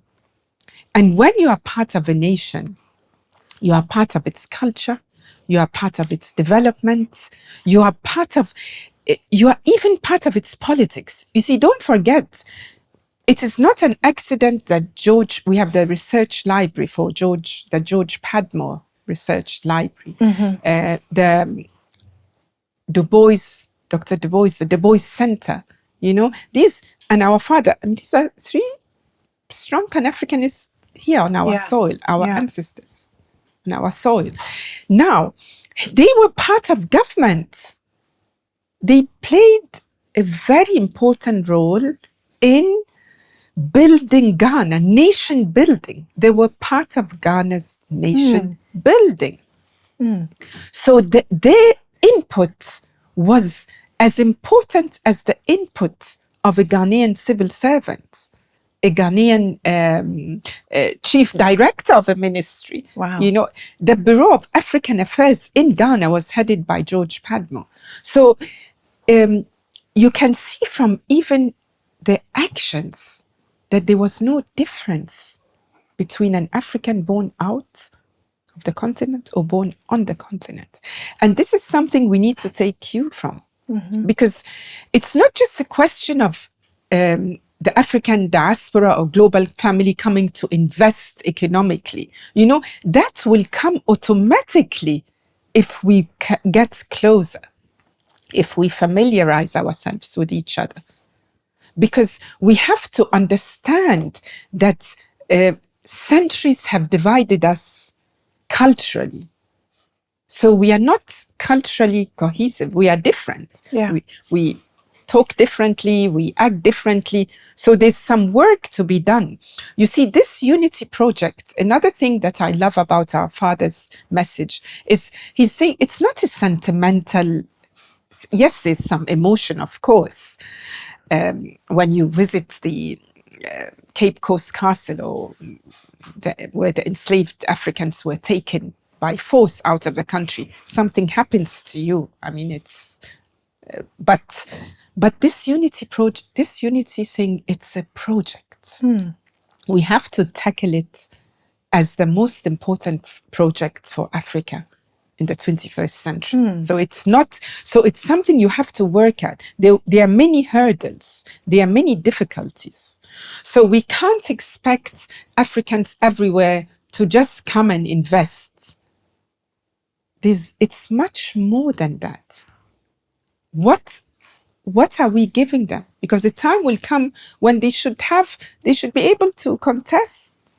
They should be able to participate in every avenue of our life, political, social, economic. It cannot be peace. You see, this piecemeal, we are doing this, but we are not that. That doesn't work. So we need to also, that's something we need to, in the years to come, look at. What does it mean for us to welcome the Africans from outside the continent or from other countries? What does it mean for us? Yeah. Whew. So your father, he wanted Africa to be free, but he also warned us, as you mentioned, about neocolonialism, right? Which he said would be more dangerous than the former, right? When you look at the continent today, are you seeing that, the warnings that he put on the wall? Are you seeing that across the continent today? He wrote that book when he was head of state. published 1965. He actually distributed it to heads. He had that habit, like Africa Must Unite, was distributed to heads of states in 1963 on the eve of the founding of the OAU. Neocolonialism was distributed to heads of states 1965 at Ghana was hosting the OAU conference. So he wanted everyone leaders in particular, to understand. He was in a large part talking to our leaders, because he was essentially saying, the way we are going, we are neo-colonial states. Our dependency, our economic dependency will make us incapable of taking political decisions independently. Because once you don't control, your food, you are not food sovereignty, you are not energy sovereignty, you are not sovereign. In the most essential things, you are not sovereign. So you are liable to bow down to dictates, because you can't do anything. I mean, so it was a warning, it was a prediction. And we are grappling, no doubt about it, we are grappling with neocolonialism. And neocolonialism also assumes, unfortunately, that some of us are collaborators, either inadvertently or deliberately. I mean, we are not, but we become collaborators. And this is what we need to find a way of eradicating. You see? I made a point of saying that father was talking to heads of states. Today, we want him to talk to the people at large. That's why we want his words to spread. Because today we realize that the real power will have to come from the people. You see? Because it's a young people, the students, the teachers, the thinkers, the intellectuals, the nurses, these are the people who need to hear that message. Because we tried it with our leaders, but maybe they were too entangled. We don't even want to think of the why. But what we want to think about is, how do we get out of it? So the street, the African citizen must take this up. This is the call to action. That's the next phase. Is the African street going to take up Pan-Africanism? Are we going to dive into it, understand it, and take it up? Because that's when our leaders will listen. That's when our leaders will listen. Because they have constraints, but there are ways. We have constitutions. We have groups. There's a proliferation of Pan-African groups all over the world. Your father he believed in partnerships, right? And he was very charismatic. He was friends with so many different nations. He believed in the power of allyship, right? That's right. I'm curious, what would he think about China and Russia and America, their growing influence on the continent, but particularly China? China is building railroads, airports, railways, you name it. They even built the African Union headquarters. That's right. What would your father think about that? Yeah. Now, I want to start from the beginning. In the 60s, China was not the economic superpower it was today. It was working towards it, but not yet. But it's that same Kwame Nkrumah who got up in the United Nations 61, that speech where he was voicing all the concerns about Africa, what matters to Africa. But because, like you said, he believed in partnerships, particularly with countries who were developing like us. That's why many of the factories, Eastern European countries, not only Russia, he was also dealing with Eastern European countries, India, with other smaller countries, Indonesia, here, there. Anyway, he got up to say that China cannot be left out of the Committee of Nations, because at the time China was not rehabilitated. That's at the time 700 people. They have to be rehabilitated. He makes this impassioned. You cannot leave this big country out of the United Nations. That's not democracy. That doesn't make sense. Why am I saying that? Because I want to say that he already saw the potential, the economic power of China. By the way he was organized, they were organizing. So he was friends with Mao.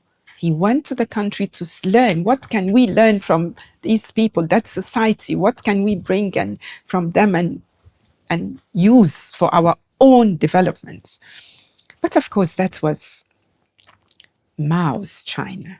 That was communist China. Mao's China, of course, is different from China today. There are similarities, but it's different. But the emphasis in these partnerships, and our father made good friends all over the world. A little from India, a little with China, little with the US, little with Russia, everywhere. In fact, I heard that someone once made that comment, that had Kwame Nkrumah been really pro-East, maybe the coup wouldn't have succeeded, but they saw that he was truly non-aligned. He was not with this, he was not with that. So what does that tell you? When our country, Ghana, was one of the founding members of the non-aligned movement, that the emphasis was on who? Was on Africans to build our countries. We form alliances, we do business with everybody. Sure. The US helps us a bit with the Akosombo Dam. The World Bank helps us a bit with it. Russia helps us with the atomic reactor, or with the Bui Dam at the time. The arrangements were ready. China helps us with other things. So what does that tell you about him? Because our father used to say that you want to know how he was thinking, you look at his achievements, his policies, and his writings. So I imagine today he would have said the same thing. We don't want to be dominated by anyone. We want to diversify. Even with Europe, continental Europe. I mean, he wanted to move from being dependent on trade with the US and Britain, the Anglo-Saxons, to continental Europe. So if you go to our embassy in Rome, for example, you would see that the ambassador's residence is one of the biggest. And I remember I said, why?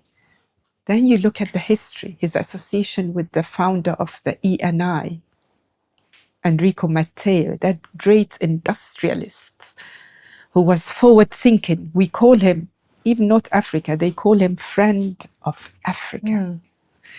So we were diversifying. So it's the same thing. The only way we are going to develop in the benefit of our people, to the benefit of our people, is if Africans are leading and fully part of this cooperation. Partnership that is mutually beneficial. No exploitation. Whether it's coming from China, the US, wherever it's coming from, if it's not on equal terms, then of course it won't be to our people's benefits. And do you think that's what's happening today on the continent? Do you see mutual partnerships, or do you see exploitation? We are weak. We are weak because we are. How can 35 population of Ghana? I think it's now that. How can 35 million people negotiate with 1 billion. And I mean, it doesn't even, you know, we are weak. We are not in a strong position. And there are some aspects of all this that must work, that must change rather.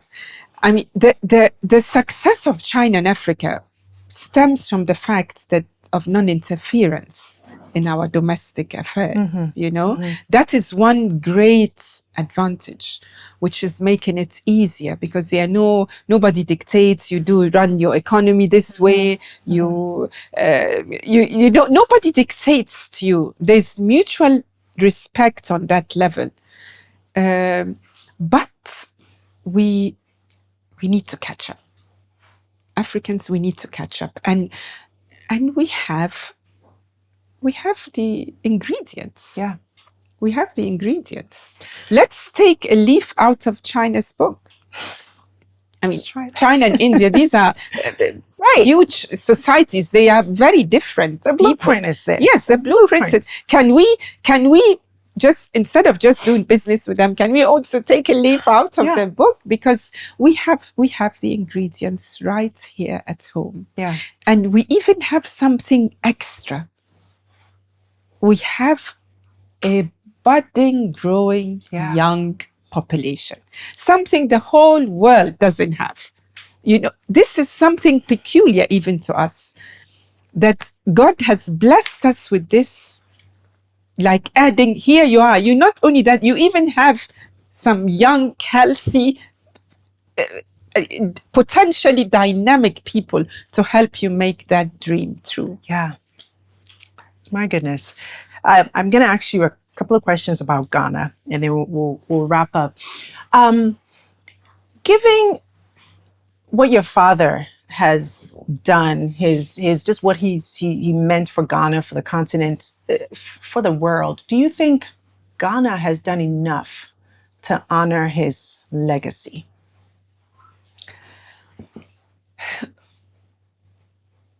We have tried, but definitely not enough. And the first thing, as I said, is where's his thoughts in schools, in universities? Where is it? Doesn't exist on a very small part. Then you look at even the airport, the gateway to Ghana. How can it remain with the name of one of the coup leaders? You know? So no, we haven't yet. There have been attempts, but even the president saying at Independence Day that it was a CIA-backed coup, that's something too. Because for the first time on our independence anniversary, we are acknowledging what now the whole world knows. The declassified documents have shown it funded, masterminded, even dissidents were given money to operate. I mean, there's wonderful books coming every day. We're quoting Kwame Nkrumah, even being inspired by him to look into the declassified documents.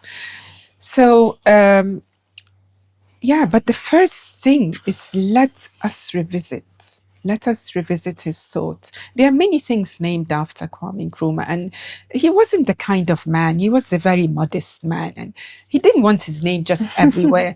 So even the airports, we are saying just let it go back to its original name. We don't even want it to be called Kwame Nkrumah. It was called Accra International Airport.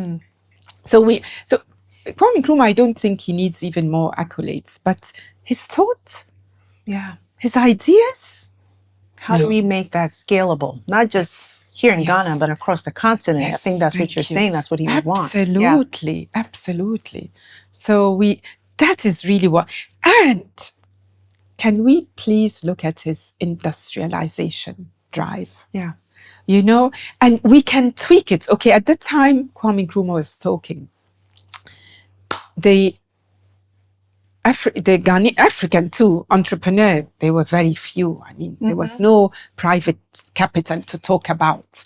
So of course the state had to lead, not just with giving advice and saying what we should go, what we should manufacture and where, The state had to take up these coming out of colonialism.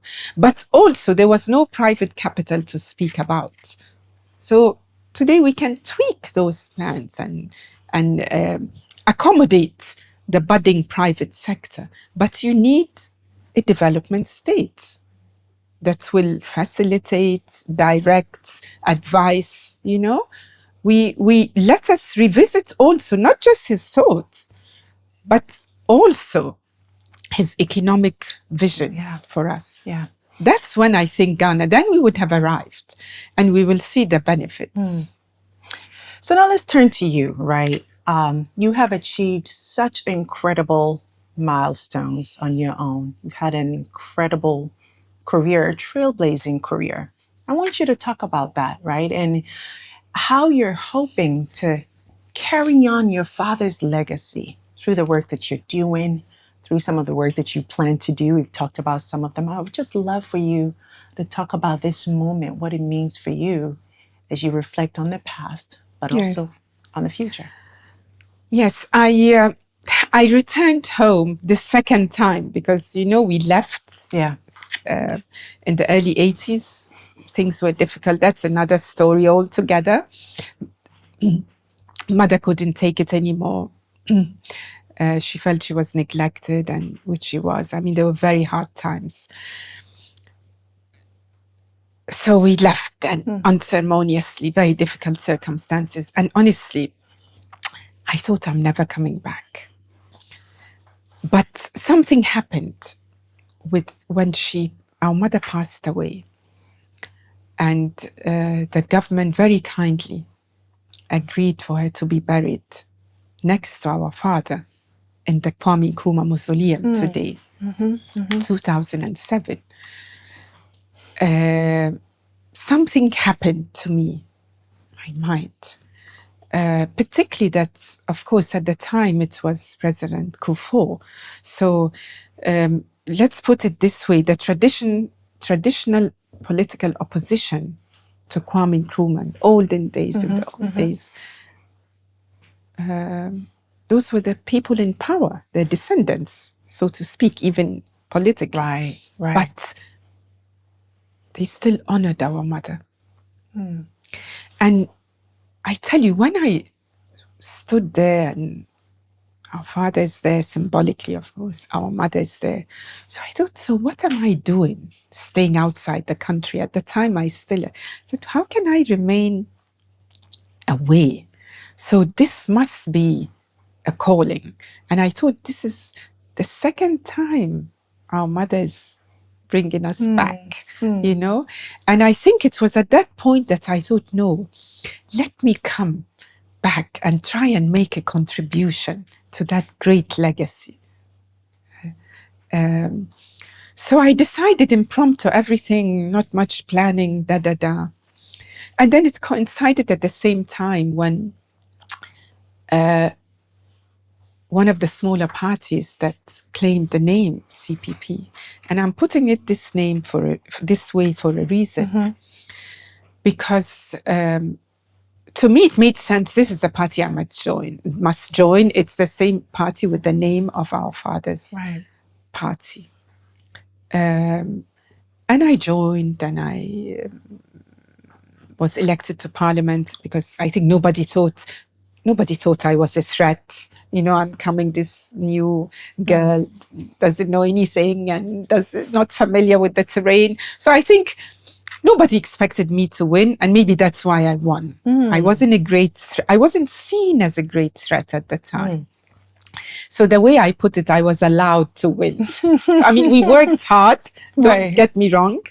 I worked very hard, and that has been actually the education of my life, because what would I have been doing in rural Ghana if it wasn't for politics?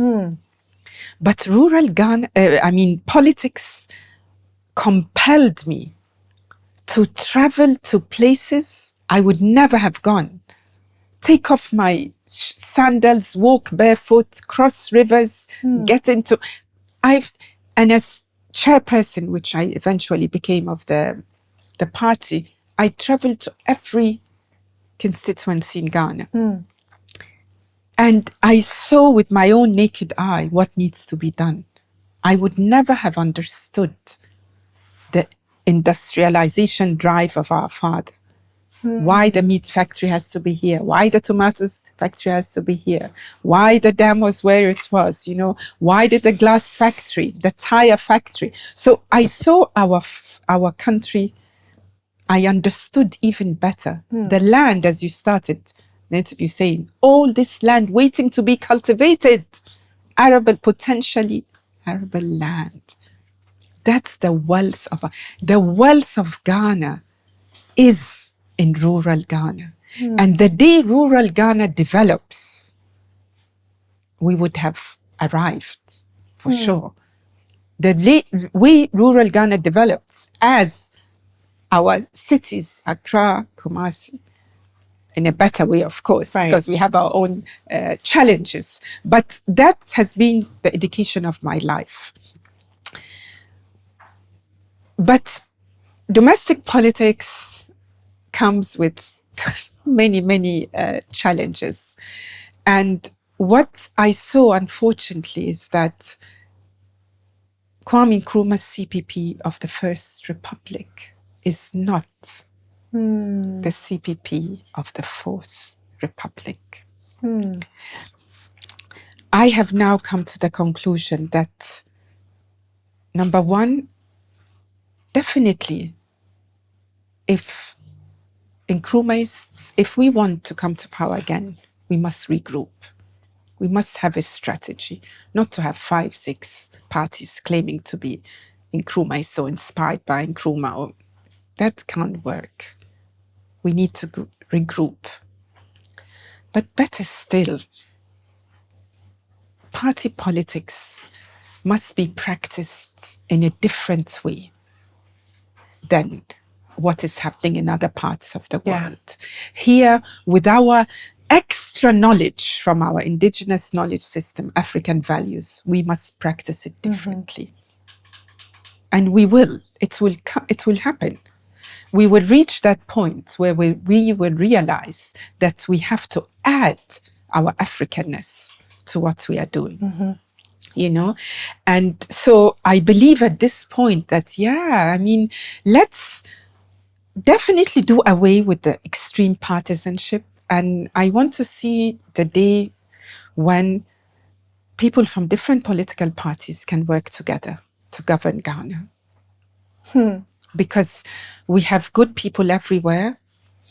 And the task ahead is so serious that it requires humility. Humility means you compromise a little on even ideas. It requires selflessness. That means you sacrifice a little power. You sacrifice a little power. You sacrifice a little wealth. So selflessness, humility, and of course being armed with that vision, collectivism. That vision for our collective action, Pan-Africanism. Sonia, would you ever run for president or consider running for president? Okay, this thing we are thinking about is not one man or one woman's work. It has to be a collective. It has to be a collective. Now I'm only thinking of my book. That book that has to, this is my tribute and memoir. To our father. I have to do it. I have to do it for the legacy. So now, to be honest, I'm not thinking beyond that and the Kwame Nkrumah Foundation, which we want to put up. We will launch it, and we are going to bring back all his thoughts. Everything on him has to be housed under one body. Let's talk about the book, right? So this will be the first time you're writing a book on your father, which I think is long overdue. This is so much needed. So what is your vision for the book? What can we expect? What are your plans for it for people who are watching to know where to go? It's after this? Let's say it's my perspective on what happened. what happened to our father, to us, what happened after him. So it's living with him, not with him physically, but of course with him, his shadow, his influence, and what we need to do, and what we are doing and we need to do. So it's a tribute to him, but much more. There are so many anecdotes people don't know about, but they all go to support his life work and bringing out the fusion between his public and personal persona or life.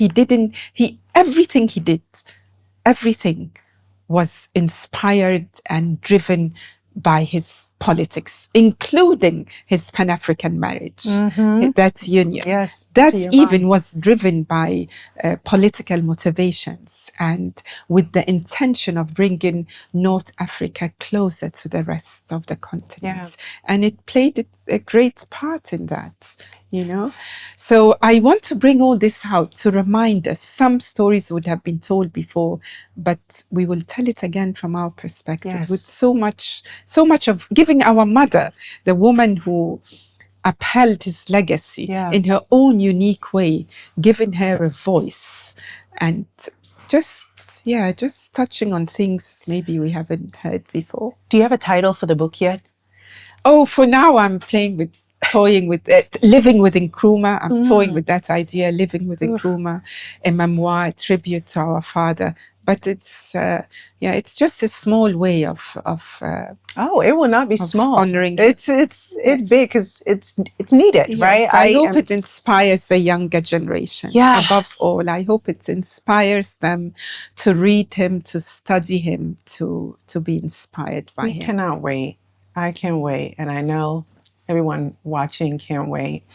Samia, this has been, I don't have the words for it, honestly. Thank you so much for coming to share your story, your truth, your perspective with us today. I do hope that everything that you've said comes to fruition, right? Not just for Ghana, but for the continent.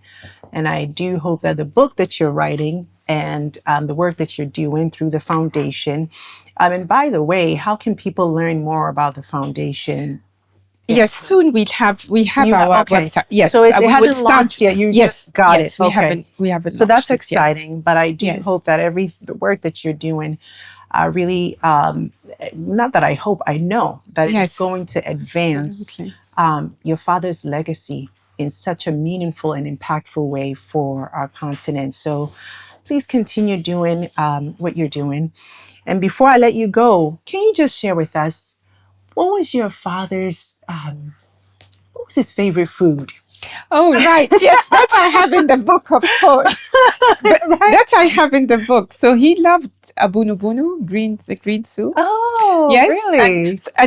And he had some very good women friends who would cook it for him, especially when he goes to Brongahafu to Sunyani. He would order it with snails and everything. But that was snakes? Snails. Oh, snails. That's what I heard. Snakes.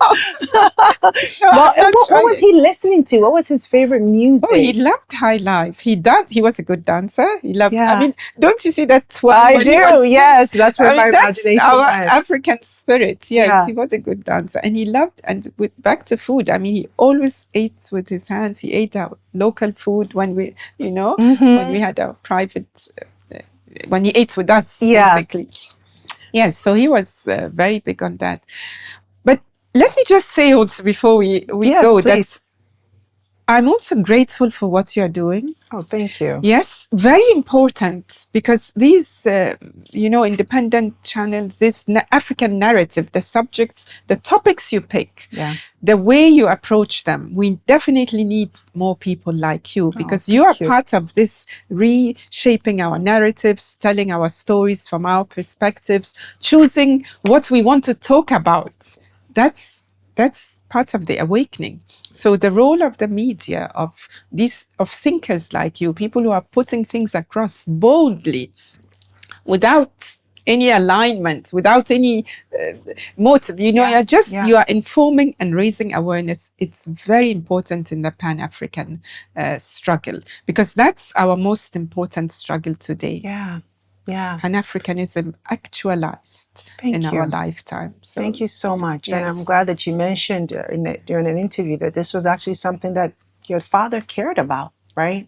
Very much so. Yeah, very much so. That's why the Ghana Broadcasting Corporation, it went all over the world. I mean, you were listening to it all over the world in different languages. And yes, he very much cared about.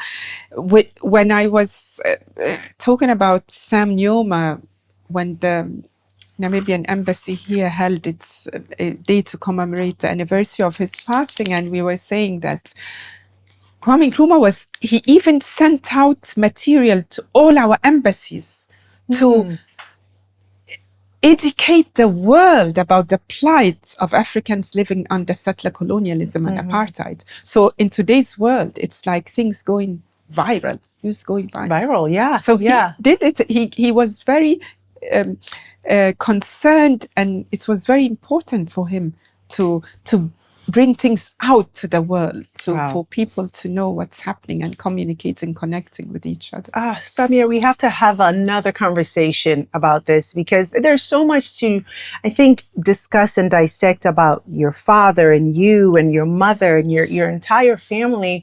You know, I'm even thinking, what would Nkrumah think about AI, right, today? And I'm sure he would have some thoughts. Maybe he even wrote about it before, we knew what AI was.